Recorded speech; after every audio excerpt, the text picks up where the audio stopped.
Kementerian Pertahanan Rusia merilis video penggunaan helikopter tempur Ka-52 di cuaca ekstrim.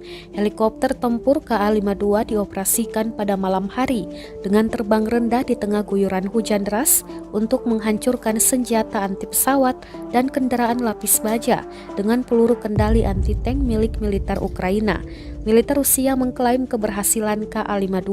Selanjutnya, Kementerian Pertahanan akan menggunakan helikopter tempur Ka-52 untuk melakukan dukungan udara dan pengiriman kargo militer. Selain helikopter tempur Ka-52, Kementerian Pertahanan Rusia juga mengoperasikan pesawat tanpa awak untuk penghancuran pos komando dan pengintaian batalion Aidar.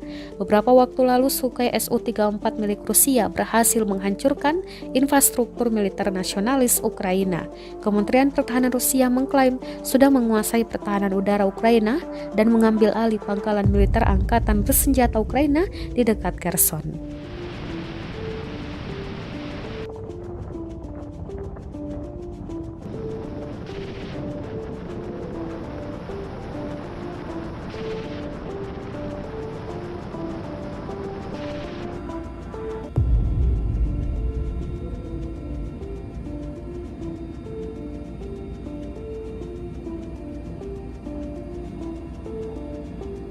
Terima kasih sudah nonton. Jangan lupa like, subscribe, dan share ya.